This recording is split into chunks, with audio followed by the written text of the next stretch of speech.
3 weeks after my wife's funeral, I gave her old laptop to an international student. Before I made it through my front door, he texted me. I found hidden files. Be alone. Whatever you do, don't tell your daughter or son-in-law. My car keys slipped from my hand. They hit the concrete beside my shoe with a sharp little crack. I stood there in the driveway staring down at them, like they belonged to somebody else. The November air had that damp Ohio chill that worked its way through a jacket. Across the street, Tom Hensley was dragging 2 trash cans back toward his garage. He raised one hand. You all right, Ray? I bent down too quickly and my right knee complained. Fine, I called back. Just getting old in public. Tom laughed and went inside. I picked up the keys and looked at the message again. The student's name was Kieran Thapa. I had met him 45 minutes earlier at a Panera near Ohio State. He was 26, from Nepal, and studying cybersecurity. That was about all I knew. Carol had known more.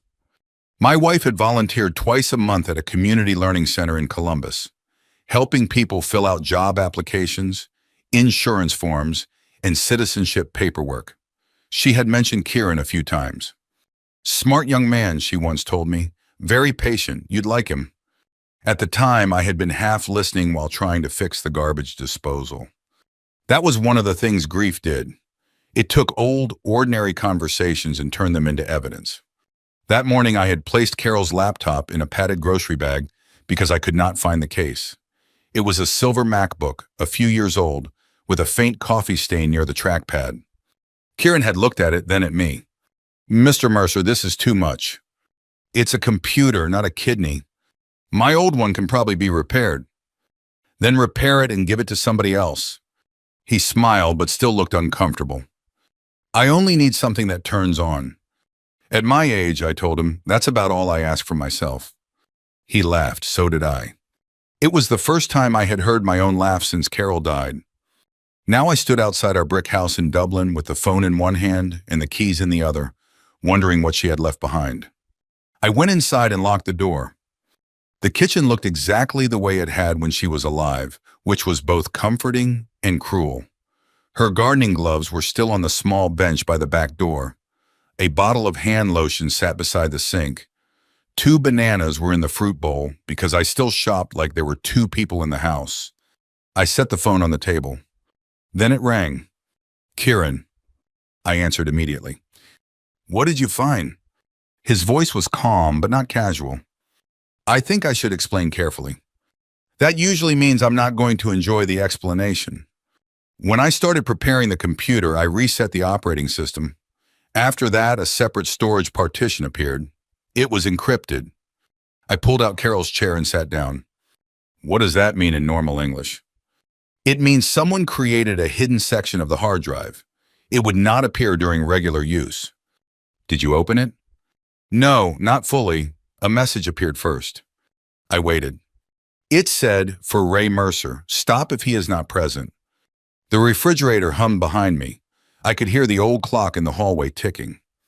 What else? There were instructions to make 2 protected copies before opening anything, and another warning. What warning? That you should not contact Natalie or Brent until you had seen the files and spoken to an attorney. My grip tightened around the phone. Natalie is my daughter. I understand. She handled most of Carol's paperwork, the funeral home, insurance calls, hospital bills. I am not accusing her of anything. It sounds like you are. No, sir. I'm telling you what your wife wrote. That stopped me. Kieran did not fill the silence. I appreciated that. I looked toward the framed picture on the counter. Carol and Natalie at Christmas 2 years earlier, both wearing ridiculous red sweaters. Natalie was leaning into her mother laughing. My thumb moved toward her name on the screen. Then I remembered the hospital. Carol had been in a private room at Riverside Methodist. The blinds were half closed and rain had been running down the window. Brent came in carrying a blue folder. Just routine paperwork, he said. Insurance and estate stuff. I can walk Ray through it. Carol had been weak that day. Her voice barely carried across the bed. You didn't sign what he brought last month, did you? I had squeezed her hand. No, honey, there wasn't anything to sign. Brent gave a soft laugh. She's had a lot of medication.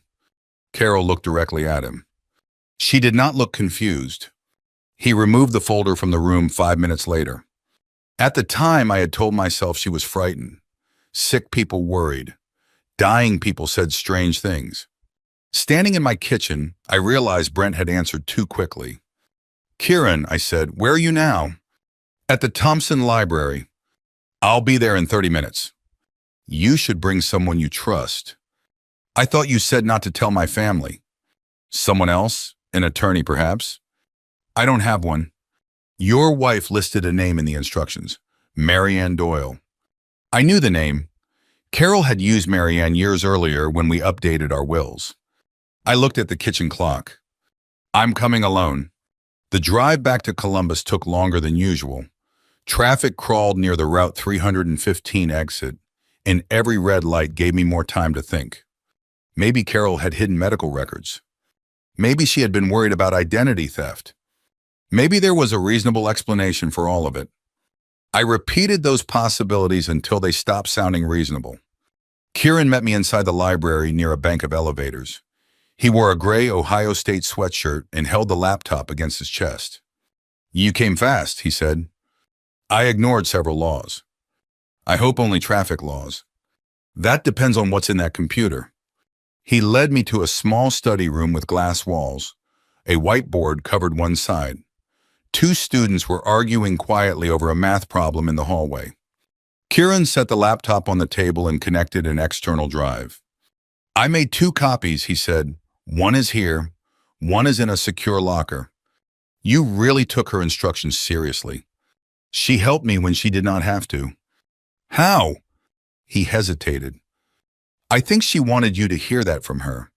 A password prompt appeared. Below it was a clue. Asterisk, asterisk, the first place we called home. Then the year she arrived, asterisk, asterisk. I knew it immediately. Our first apartment had been on West 5th Avenue. Natalie was born in 1988. I typed the address number, then the year. The screen changed. A group of folders appeared. They were not neatly organized. Some had dates, some had question marks. One was labeled asterisk, asterisk, Brent asterisk, asterisk. Another said asterisk, asterisk, bank asterisk, asterisk. At the top was a folder named asterisk, asterisk, Ray. Start here, asterisk, asterisk. My hand stayed on the mouse. Kieran stood up. I can wait outside. No, my voice came out rough. Stay. I opened the folder. There was one video file. Carol appeared on the screen. She was sitting at our dining room table wearing the blue cardigan she used to keep over the back of her chair. Her face was thinner than I remembered. There were dark circles beneath her eyes. For several seconds, she just breathed. Then she looked into the camera. Ray, I'm sorry I didn't tell you sooner. I reached forward and paused the video. My chest felt tight. Kieran turned his chair slightly away, giving me the privacy of not being watched. I pressed play again. I wasn't sure what I had, Carol said, and I knew if I told you too early, you would confront them before we understood what they were doing. She stopped and covered her mouth while she coughed. When she continued, her voice was weaker. Natalie and Brent have been collecting your financial information. I believe they're preparing documents that would give Natalie control over the house, the bank accounts, maybe more. I don't know how far it has gone. My first reaction was anger. Not at Natalie. At Carol. She had been dying, and she had carried this alone. She had looked at me across the dinner table and said nothing. Then I remembered the blue folder, Brent's quick smile, Natalie telling me I should not make major decisions while I was grieving. Carol leaned closer to the camera. They aren't waiting for you to die, Ray. She paused to catch her breath. They're trying to prove you can't take care of yourself while you're still alive. The video ended. The room felt smaller than it had a minute earlier. Kieran did not speak. I stared at the frozen black screen and thought about the woman who had shared my bed for 38 years, planning all of this while I kept telling her not to worry. Finally, I heard my own voice. What did they make you find out alone? For a while, neither of us moved. The library kept going around us. A cart squeaked somewhere beyond the glass wall. Somebody laughed near the elevators. A phone vibrated on the table in the next study room. Inside ours, it felt like the whole building had gone quiet. Kieran finally turned back toward me. Do you want to stop? No. You do not have to see everything today. If Carol thought I needed to see it, I'm seeing it. That sounded firm. I did not feel firm. I clicked back to the list of folders. The one marked asterisk asterisk Brent, property asterisk asterisk sat near the top. I opened it. The first image was a copy of my driver's license. Not a photograph taken from far away. A clean, flat image of both sides. I leaned closer. That was from after the funeral. Kieran looked at me. You remember? Natalie asked to photograph it. Said the funeral home needed identification for an insurance form. The next file held my social security number. Then 3 years of tax returns. I stared at the page showing my pension income, property taxes, and bank interest. Information I would not have handed to a stranger. Information my daughter had been able to access because Carol trusted her. I kept clicking. Each document felt less like a financial record and more like somebody opening drawers inside my house. Then I found the loan application. The amount was printed near the top. Asterisk asterisk $410,000 dot asterisk asterisk. Borrower, Raymond Mercer. Collateral, the property on Briarwood Lane. My home. I read the address 3 times. Kieran said, Mr. Mercer? There's a mistake. He did not argue. I scrolled to the last page. My signature was there. For half a second, relief went through me. There, I must have signed something and forgotten. Kieran brought up a scanned check from another folder and placed the 2 images side by side. The loan signature was smooth, almost elegant. The signature on my check tilted down and tightened near the end, the way it had since arthritis started bothering my right thumb.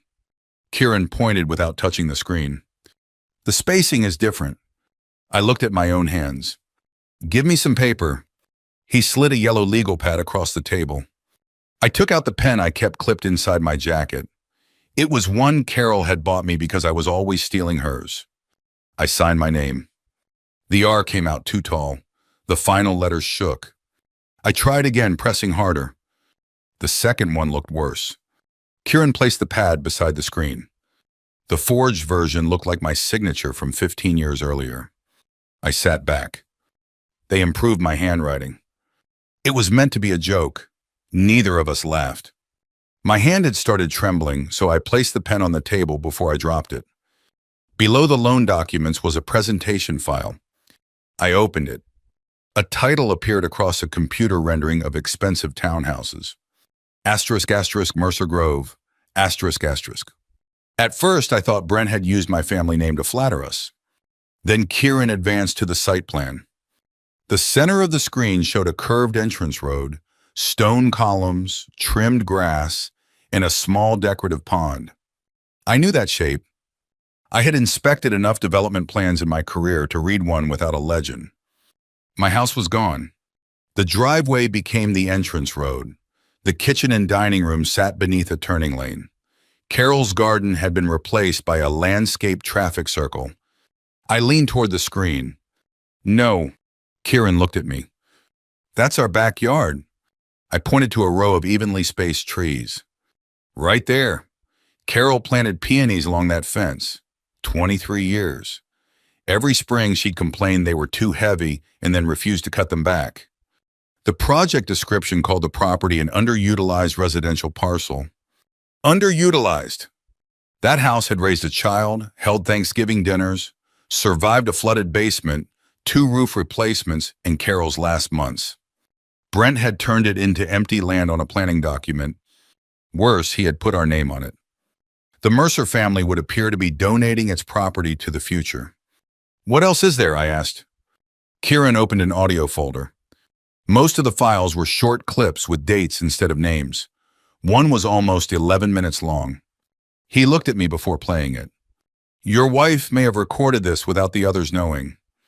You play it. At first I heard dishes and cabinet doors. Then Brent's voice.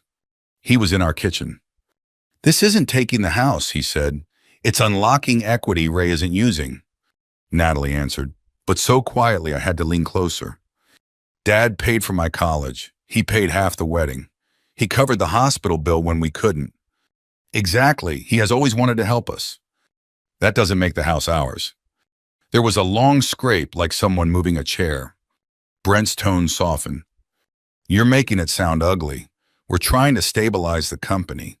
Once Ridgeview closes, everything goes back. What if it doesn't close?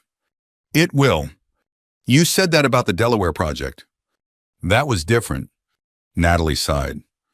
I could picture her at the kitchen table, twisting the ring on her right hand the way she did when she was nervous.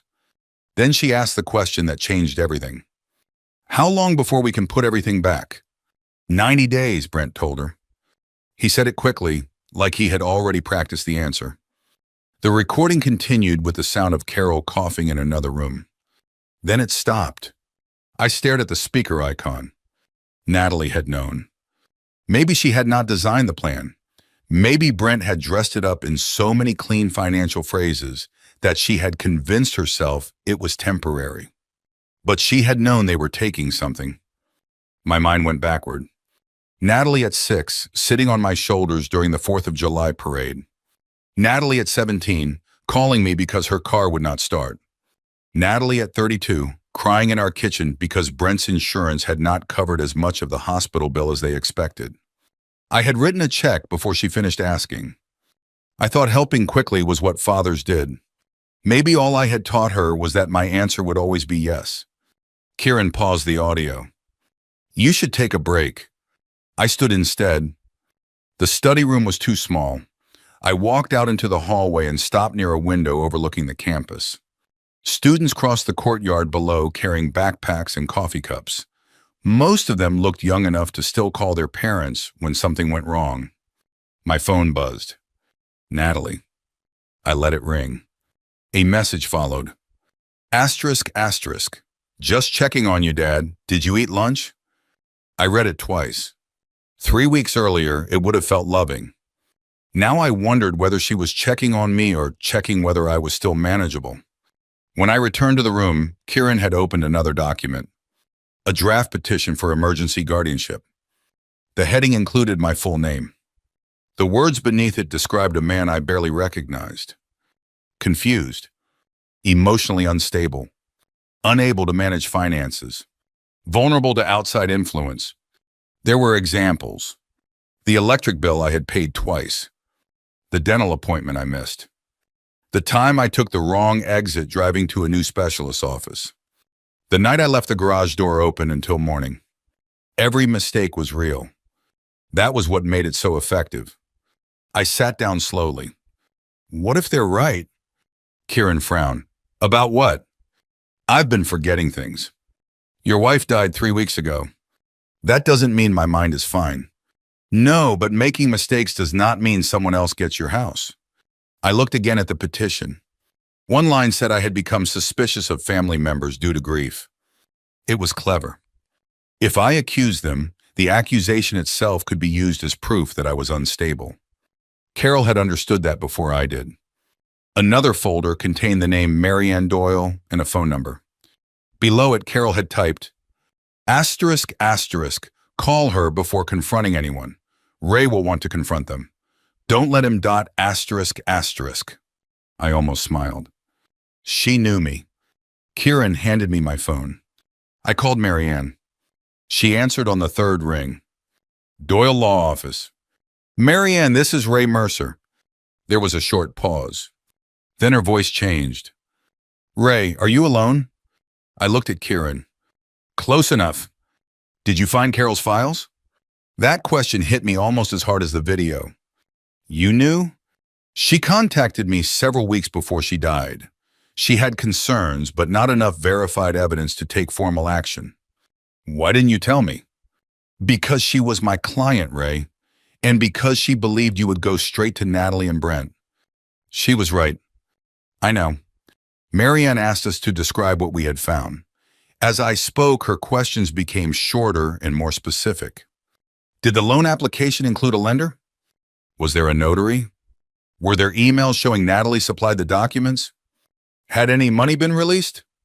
When I finished, she said, do not sign anything. Do not accuse them. Do not let them know you have counsel. That sounds a lot like doing nothing.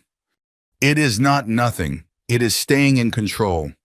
Kieran found one more file while I was on the phone. An automated email scheduled by Carol. It was addressed to him. He read it silently, then turned the screen toward me. Carol explained how she had met Kieran at the community center. She wrote that he had once helped an elderly man recover documents from a damaged phone and had refused payment. She trusted him because he knew the difference between helping someone and taking control from them. The final paragraph was about me. Asterisk, asterisk. Ray is a good man. When someone he loves hurts him, he tries to repair the relationship before he protects himself. Please help him do those things in the right order. Asterisk, asterisk. I read it twice. Then Marianne asked for the name of the bank. Kieran enlarged the application. Chase, I said.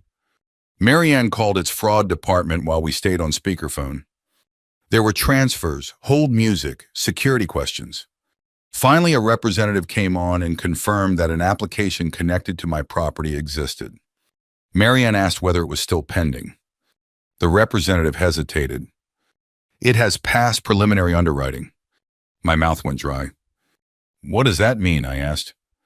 It means, Marianne said carefully, the loan is not just paperwork sitting in a folder. The representative continued. The application had been approved subject to one final condition. A notarized property authorization. Once that was received, the funds could be released. I looked at the unsigned documents on the screen. They were not planning something for later. They were almost finished. Marianne told me not to go home and start making calls. That was exactly what I wanted to do. I wanted to call Natalie and ask her how many times she had sat across from me while knowing there was a loan against my house. I wanted to drive to Brent's office, put the forged papers on his desk, and watch him explain them without all his polished real estate language. Instead, Marianne gave me an address. Dr. Samuel Price, she said. You've seen him for years, correct? 17. Good. Call his office first thing tomorrow. Tell them you need a cognitive assessment and a written statement regarding your capacity. I stared at the loan application on the screen. You think they can actually have me declared incompetent? I think they can try, and if they file first, you don't want your first response to be anger. I am angry. I know. That is why I'm telling you this now. Kieran closed the laptop. You should eat something, he said. I'm not hungry. That is not the same as not needing food. It sounded like something Carol would have said, which irritated me enough that I agreed. We walked to a small cafe inside the library. Kieran bought coffee. I bought a turkey sandwich I barely touched. My phone buzzed twice. Both messages were from Natalie. Asterisk, asterisk, Dad. Call me when you get home. Asterisk, asterisk. Then, asterisk, asterisk, Brent, and I want to stop by tomorrow. We found someone who can help with everything. Asterisk, asterisk. I showed Marianne the messages when she arrived. She was a compact woman with silver-streaked hair and the kind of calm expression that made you feel foolish for speaking too loudly. Don't cancel, she said. You want me to let them come? I want to know what they bring. The next morning, I sat in Dr. Price's office, trying not to feel insulted by a sheet of paper with a clock printed on it. He had been my doctor long enough to remember when I still ran 3 miles before work. Now he watched me write numbers around a circle. Put the hands at 10 past 11, he said. I did. Then came 5 words to remember. Face, velvet, church, daisy, red. He asked me what day it was, who the president was, and where we were. Then he made me count backward by 7s. I got to 72, hesitated, and lost the sequence. My stomach tightened. Dr. Price moved on without reacting. A few minutes later, he asked for the 5 words. I remembered 4. Daisy, I said. Church, red face. I stared at the floor. The other one was velvet, he said. That's not exactly reassuring. Ray, you haven't slept properly in weeks. You lost your wife less than a month ago. Grief affects concentration. So does dementia. Yes, and this evaluation does not indicate dementia. He took off his glasses. You are sad. You are exhausted. You are angry. None of that means you are incapable of managing your affairs. I nodded, but the fear stayed with me. That was the worst part. Natalie and Brent had chosen accusations close enough to my real life that I could not dismiss them completely. I had forgotten appointments. I had paid bills twice. I had stood in my own garage one morning, unable to remember why I had gone out there. For one ugly minute in Dr. Price's office, I wondered whether I was fighting to keep control I had already started losing. He must have seen something in my face. Ray, he said, needing help sometimes is not the same as needing someone else to own your decisions. That sentence followed me home. Natalie arrived at 2 in the afternoon. Brent came with her, carrying a leather folder. The third person was a woman in her late 50s, wearing a cream-colored coat and a bright professional smile. This is Sheila Barnes, Natalie said. She helps families with senior transitions.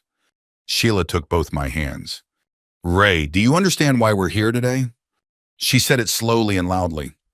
I pulled one hand free. I understood it the first time. I was waiting to see whether you did. Her smile held, but only barely. We sat around the kitchen table. Brent put the folder in front of me and tapped it twice. We're just trying to simplify things, he said. Bills, insurance, property maintenance. Natalie can take some of that weight off you. I've been paying bills since before you could grow that beard. He gave a small laugh. That's not the point. What is the point? He opened the packet to the first page. This is a limited authorization. I read the heading. It did look limited. The first page allowed Natalie to speak with utility providers and insurance companies. Then I turned to the next page. The language changed. Real property, investment accounts, borrowing authority, medical decisions. I looked up. Why does helping with the gas bill involve selling my house? Brent stopped tapping his finger. It doesn't, that's standard language. Then cross it out. Sheila leaned toward me. Ray, sometimes too many details can feel overwhelming. I looked at her. Not as overwhelming as signing away my house. Natalie stared at the table. Brent moved quickly to another folder and slid a glossy brochure in front of me. It showed smiling, gray-haired couples playing cards in a bright room. We found a place near Westerville, he said. Meals, transportation, activities, people in your stage of life. I turned the brochure over. The monthly cost was just under $6,000. That must be some excellent bingo. Natalie almost smiled. Brent did not. You would not have to worry about the house anymore, he said. What happens to it? We'd explore options. What options? Ray, this is about protecting you. From what? He looked at Natalie. She finally spoke. From making a big decision while you're grieving. I leaned back. There it was again. Not cruel enough to challenge. Soft enough to sound loving. Brent pushed the pen toward me. We need to finish this today. Why? It keeps everything moving. What is moving? Our financial planning. Whose finances? His jaw tightened. I let the silence sit. That was something I had learned as an inspector. Contractors hated silence. If you stopped talking, they usually filled the space with something useful. Brent looked at his watch. The timing matters. Natalie rubbed her thumb across the edge of her wedding ring. The bank needs it by Friday, Dad. Brent turned toward her. Natalie. I looked directly at her. Which bank? She hesitated. Brent said, that isn't relevant. Then it should be easy to answer. Natalie swallowed. Chase. Nobody moved for a second. Then Sheila began talking about family cooperation. I barely heard her. The loan was real, the deadline was real, and my daughter had just confirmed it in my kitchen. I closed the folder. My attorney will review this. Brent's expression changed. You hired an attorney?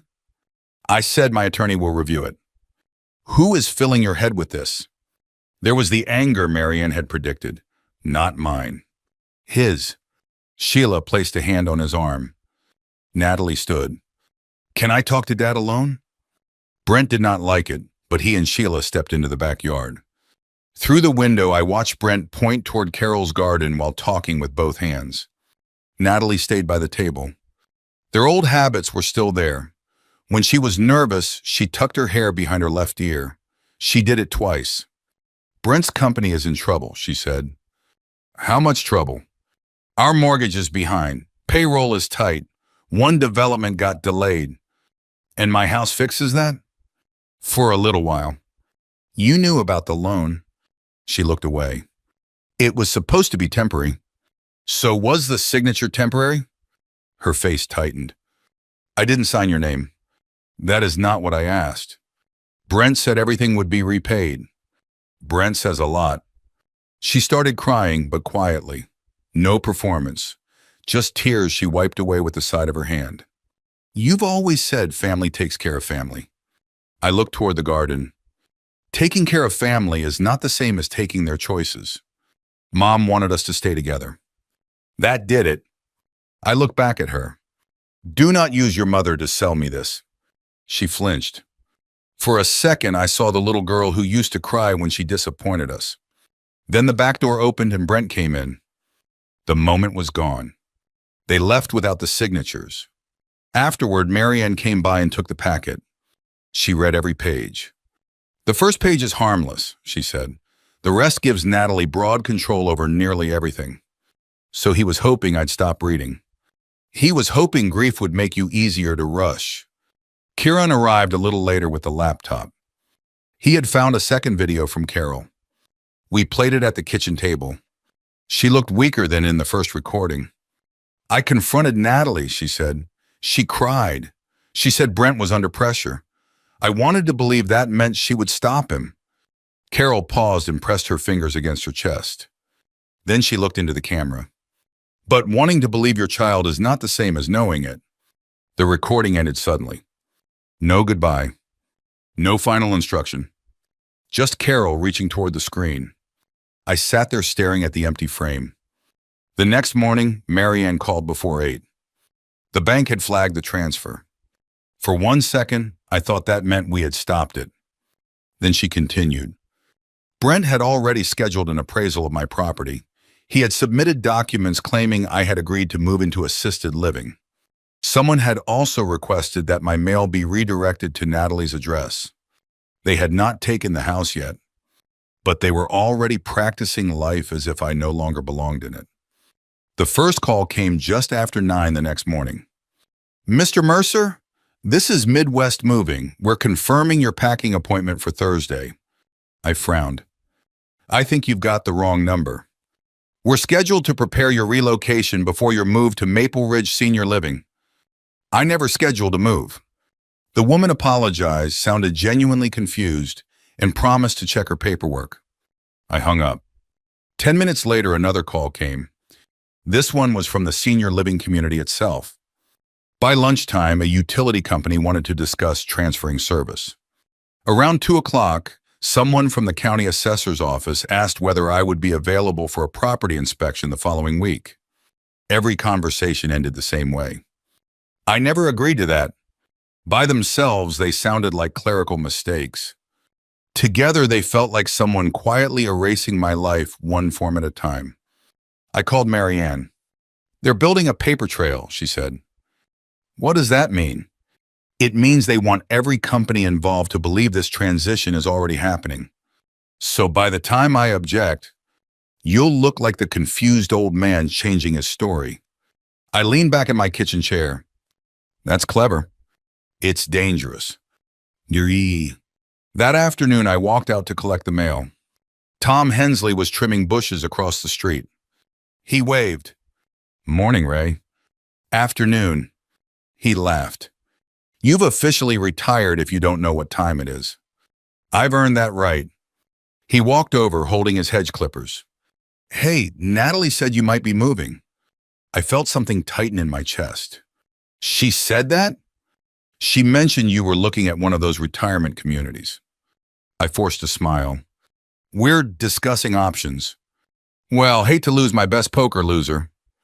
I was never that bad. You absolutely were. He laughed again and headed back across the street. I watched him go. Tom had lived opposite us for 26 years. He wasn't gossiping. He honestly believed my daughter. That hurt more than I expected. By evening, the kitchen table had disappeared beneath stacks of paper. Insurance statements, tax returns, property records. Carol had always known exactly where everything belonged. I kept opening drawers that no longer made sense. Passwords, policy numbers, receipts. Every folder reminded me how much of our marriage had been built on quiet teamwork I barely noticed until it disappeared. Around 7, I found myself staring at Brent's authorization packet again. The signature line looked almost inviting. One signature, one decision. Maybe the fighting would stop. Maybe Natalie really believed she'd put everything back once Brent's project recovered. Maybe preserving the relationship mattered more than preserving the house. I picked up the pen. Before it touched the paper, someone knocked on the front door. Kieran. He held 2 paper bags. I brought dinner. I'm not hungry. I didn't ask. I opened the door anyway. 5 minutes later, we were sitting at the kitchen table eating meatloaf from a diner on Sawmill Road. Mine had already gone cold. Kieran noticed the documents. You were thinking about signing. I was thinking about ending this. He nodded. I understand. No, you don't. My grandfather almost signed away farmland after my grandmother died. That surprised me. You never mentioned that. He believed his oldest son would protect everyone. What happened? My grandfather finally asked an attorney to read the papers. And? They weren't protection. What were they? A transfer. Neither of us spoke for several seconds. Finally, Kieran looked at Carol's handwriting on one of the folders. Mrs. Mercer didn't save all of this because paperwork is important. Then why? Because she believed you were. I looked down at the unsigned authorization. I am so tired. I know. I'm tired of lawyers. I know. I'm tired of thinking my own daughter could actually do this. He didn't answer immediately. Instead, he pushed the folder farther away from me. You don't have to decide tonight. That simple sentence broke something inside me. Not dramatically. Not with tears. Just enough that I finally admitted the truth. I miss my wife. I know. I don't know how to do this without her. Kieran smiled sadly. I don't think she expected you to. The next morning, Marianne filed an emergency request preventing any transfer or new lien involving my property until the fraud investigation could be reviewed. She also contacted Detective Rosa Alvarez. The detective met us that afternoon. She wasn't what I expected. No television attitude. No dramatic speeches. She carried a legal pad instead of a laptop and listened far more than she talked. When I finished explaining everything, she asked only one question. Mr. Mercer, do you want justice or do you want revenge? I blinked. Aren't they the same thing? They often aren't. She folded her notebook shut. If you threaten Brent, yell at Natalie, or start posting accusations online, their attorney will argue you're emotionally unstable. I'm supposed to do nothing? I'm asking you to stay disciplined. She looked directly at me. They've already described you on paper. I knew what she meant. The angry old widower. Confused. Paranoid. Hard to reason with. If I became that man in public, even for one afternoon, Brent would use it. I can stay calm, I said. You'll need to. No. That evening, Natalie called. Her voice sounded almost cheerful. Dad? Hi. I've been thinking. So have I. I feel awful about yesterday. I waited. I think Brent came on too strong. That wasn't an apology. It was a weather report. I've also been thinking maybe you should understand the project better. What project? Mercer Grove. There was a pause. Brent wants to walk you through everything personally. I almost said no. Then I remembered what Detective Alvarez had told me. Stay disciplined. I'll come. She sounded relieved. Great. Tomorrow morning? Fine. When I hung up, Marianne nodded. Good. You wanted me to accept. I wanted Brent to keep talking. Cole Urban Partners occupied the third floor of a modern office building near downtown Columbus. From the lobby, it looked successful. Glass walls, large logo, fresh coffee. The sort of place that impressed investors. But I had spent 40 years inspecting buildings.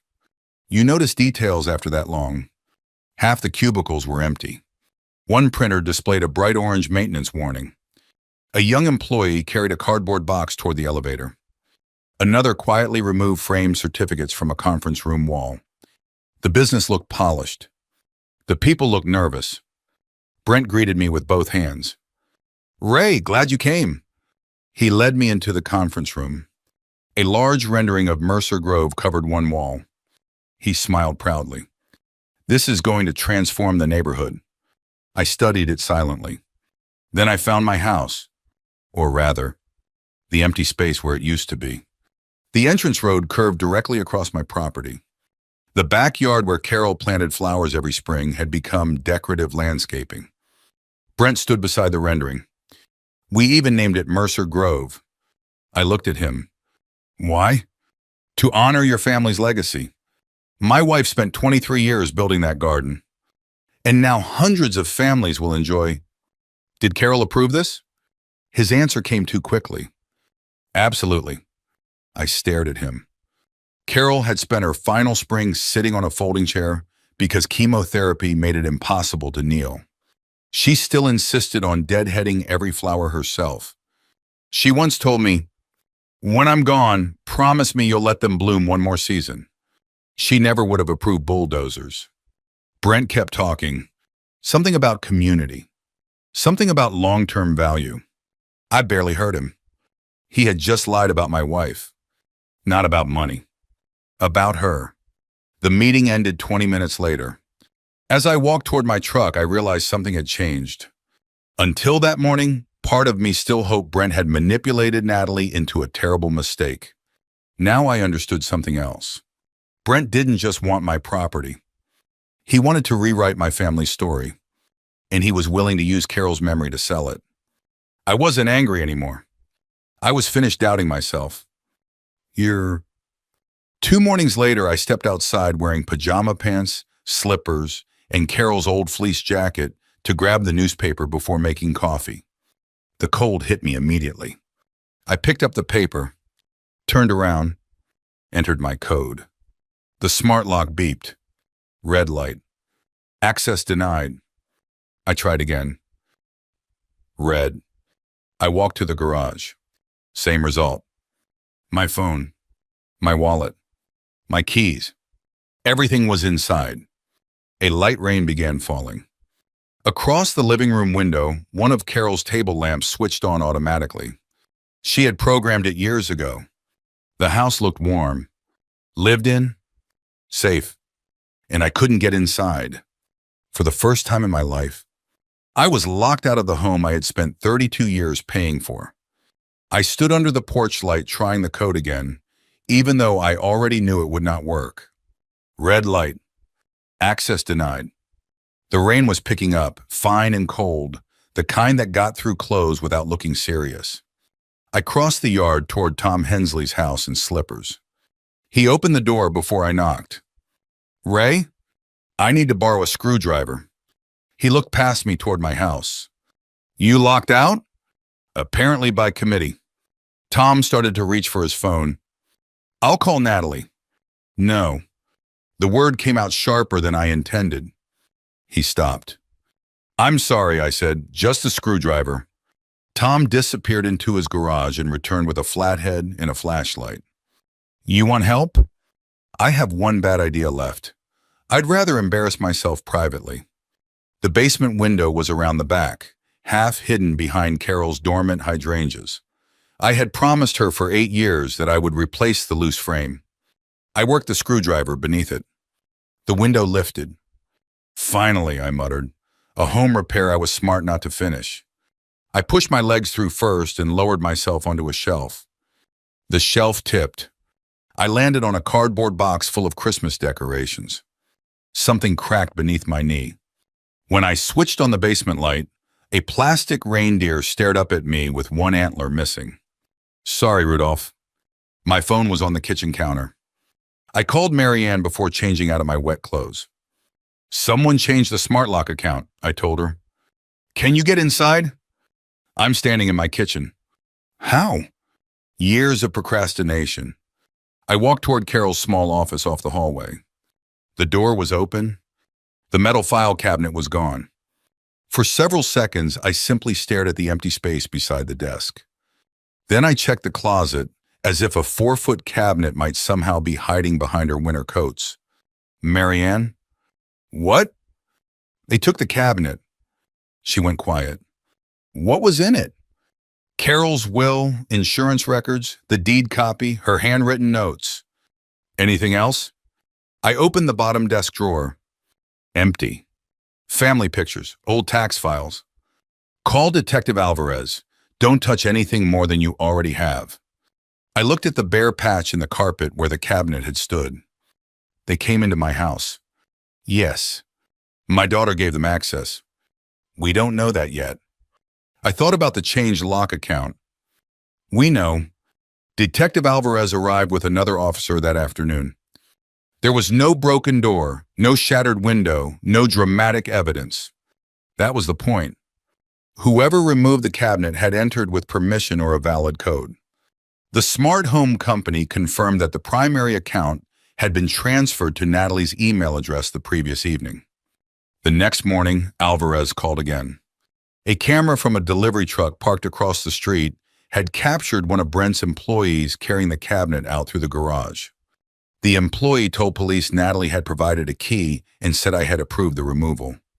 I sat at Carol's dining table while Marianne explained the problem. The digital records still matter, she said, but Brent's attorney may claim they were altered after Carol died. What about the videos? Useful, not enough by themselves. So he takes the originals and calls the copies fake. He may try.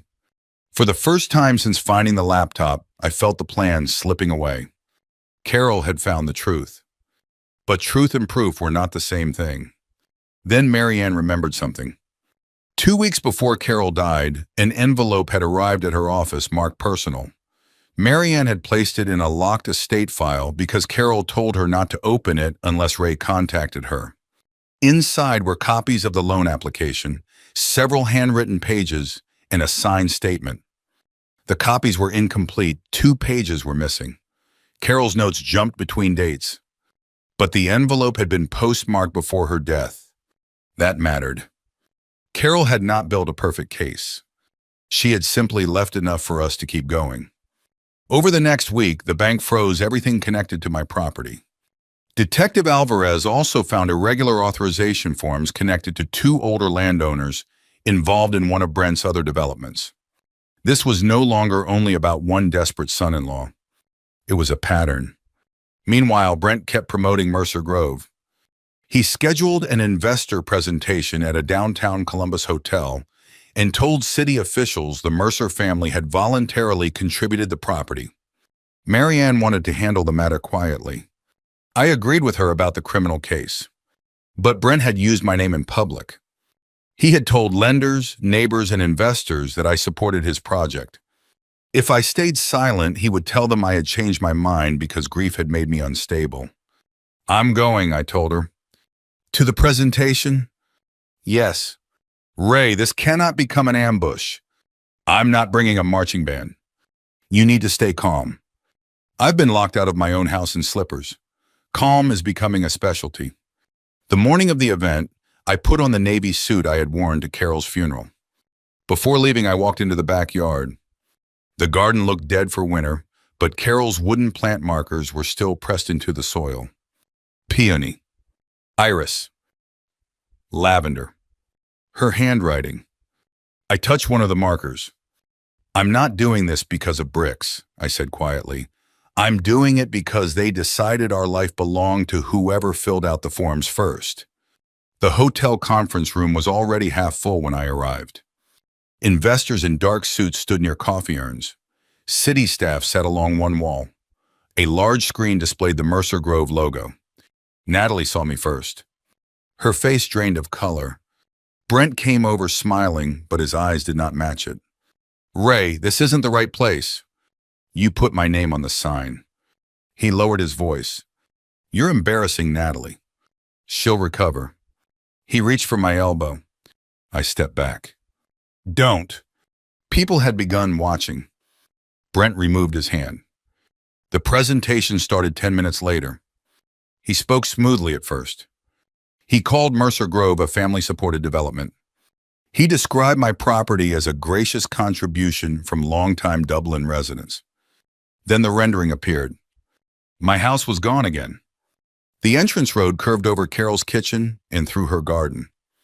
Brent smiled at the audience. "The Mercer family understands the importance of building for the next generation." I raised my hand. Brent's smile froze. "Yes, Ray? Which Mercer agreed to that?" The room went still. He gave a soft laugh.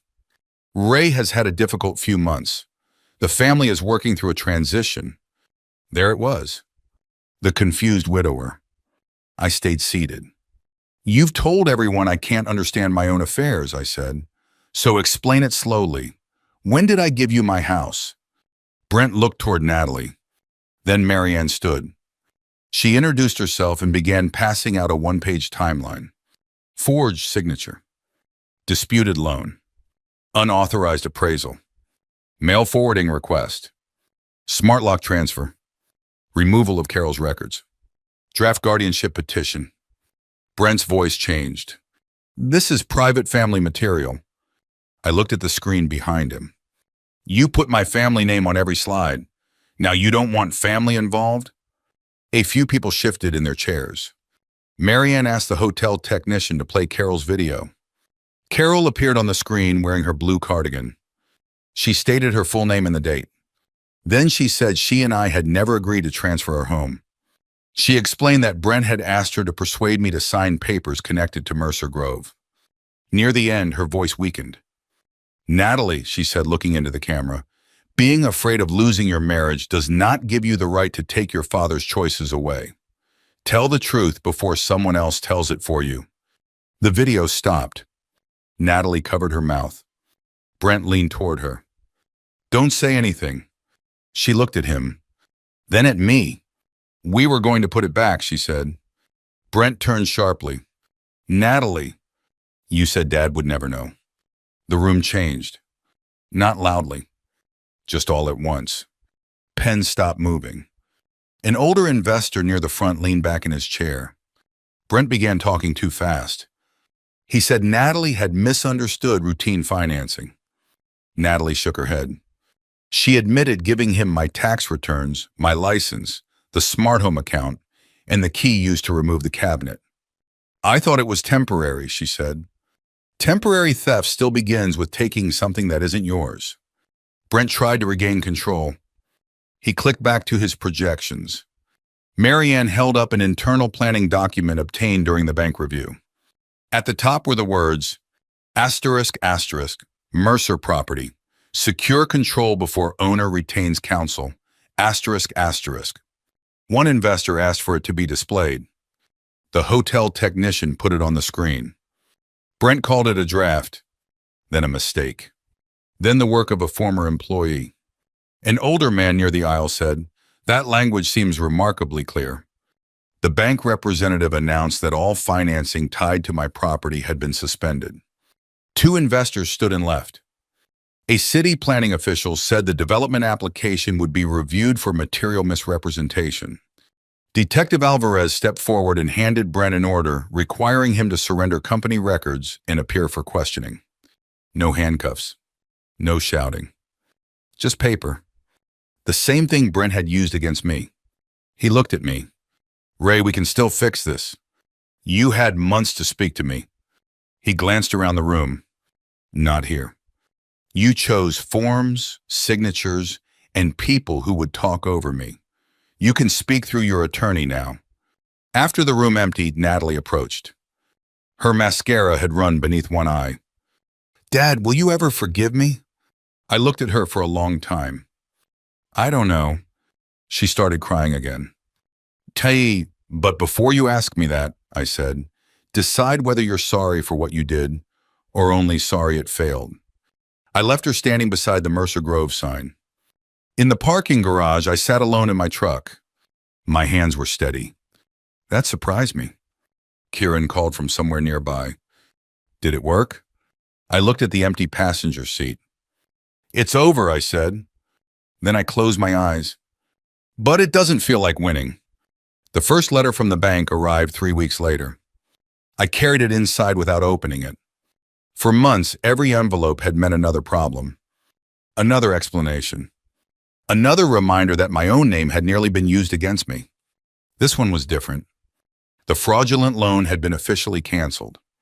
The temporary lien against my property had been removed. I stood in the kitchen for a long time before setting the letter beside Carol's coffee mug. She had always insisted on reading the mail first. Good news belongs with breakfast, she'd say. I smiled despite myself. You're late this morning. Yuri. The legal process took another 6 months. It wasn't dramatic. It was slow.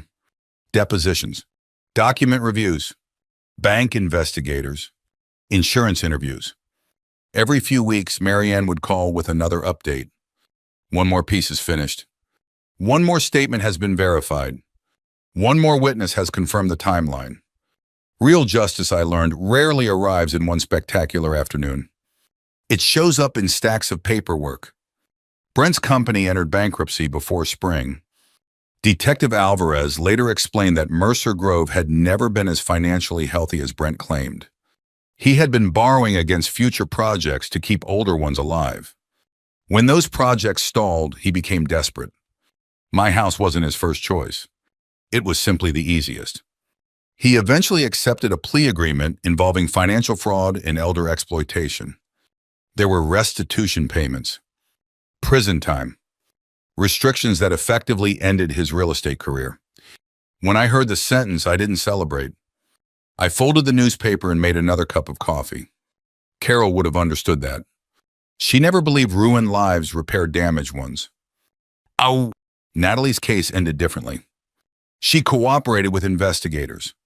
She admitted providing my tax returns, my driver's license, access to the smart home account, the garage key used to remove Carol's file cabinet. Because she had no criminal record and helped recover evidence, she received probation, community service, financial penalties, and mandatory counseling. The judge looked directly at her before announcing the sentence. Love for your spouse does not excuse the exploitation of your parent. Marianne later told me Natalie cried all the way through the hearing. I wasn't there. I couldn't be. Not yet. She sold the luxury SUV that Brent insisted they needed. She moved into a modest apartment near Worthington. The expensive furniture disappeared. Designer handbags showed up online. She found an administrative job with a medical supply company. Nothing glamorous. Just steady work. One evening she called. I'm paying my own electric bill. I waited. I never realized how much everything costs. No, I said quietly. You and Mom never let me. There wasn't any anger in her voice. Only embarrassment. Maybe that was the beginning. Marianne insisted our first meeting happen with a counselor present. Neutral ground. No lawyers. No investigators. Just 3 chairs and too many years of history. Natalie looked older. Not physically. Life had simply caught up with her. She twisted a tissue between both hands. I thought, she began before stopping. What? I thought no matter what happened, she couldn't finish. I helped her. I'd forgive you. She nodded. I always have. That part was true. When she wrecked my truck at 17. When she dropped out of nursing school after 1 semester. When Brent's first business failed. When they couldn't make the mortgage. Every time something collapsed, I stepped in before she hit the ground. Sometimes love quietly teaches the wrong lesson. I looked at my daughter for a long time. I still love you, Natalie. Fresh tears filled her eyes. But love doesn't give anyone access to my house, my money, or my decisions. She stared down at the floor.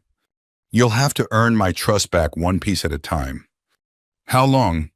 I thought about Carol, about the hospital room, about the hidden files, about the empty space where her file cabinet had once stood. Longer than signing a form. She nodded. For once, she accepted an answer without arguing. Over the next several months, our relationship remained awkward. Some Sundays we met for lunch. Other weeks we didn't speak. Occasionally she'd call just to ask how my knees were doing. Sometimes I'd answer. Sometimes I'd let it go to voicemail. Healing wasn't a straight road. Neither of us pretended otherwise. One decision surprised almost everyone. I updated my estate plan. Natalie wasn't removed completely. She was still my daughter. But any inheritance would now pass through a professionally managed trust. Marianne became my designated legal advocate if I ever lost capacity. No single family member could control my finances, property, or medical decisions without independent oversight. I also organized every password, every insurance policy, every account, every instruction. One afternoon I laughed while labeling folders. Carol had spent 30 years trying to convince me to organize paperwork. She finally succeeded after she was gone. I heard that, I said toward the empty kitchen. I stayed in the house for another year, not because I couldn't leave, because I refused to let fear make the decision. The stairs eventually became harder on my knees. The yard demanded more work than I wanted to give it. One spring afternoon, I walked through every room. Natalie's childhood bedroom. The hallway where we'd marked her height with pencil every birthday. The kitchen where Carol danced while making pancakes. Our bedroom. The place where I held her hand during the last week of her life. Outside, the peonies had returned. They always did. The buyers were a young couple expecting their second child. During the final walkthrough, the wife pointed toward the backyard. I love these flowers. They belong to my wife. We'll take care of them.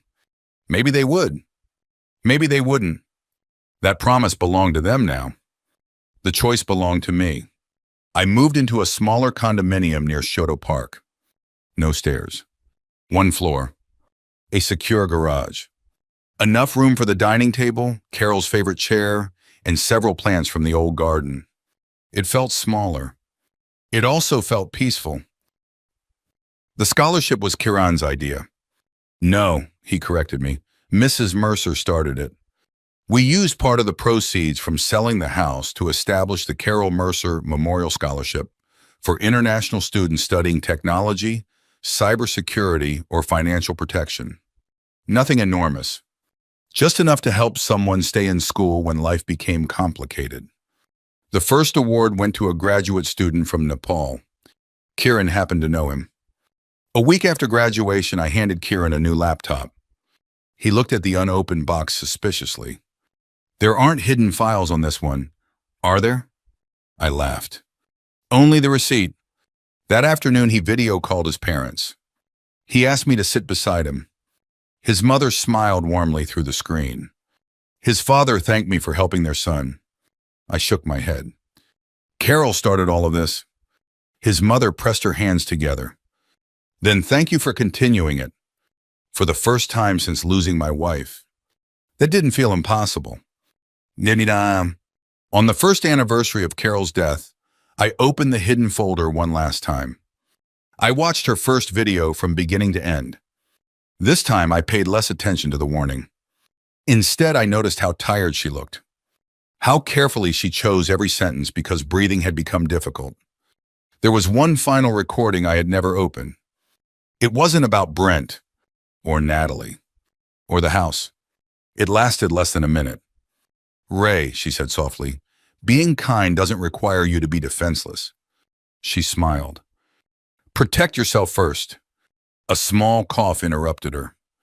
Then decide what kind of man you still want to be. The screen faded to black. I closed the laptop. The investigation files stayed with Marianne. The evidence no longer belonged in my living room. The anger no longer belonged there either. People sometimes ask whether I got revenge.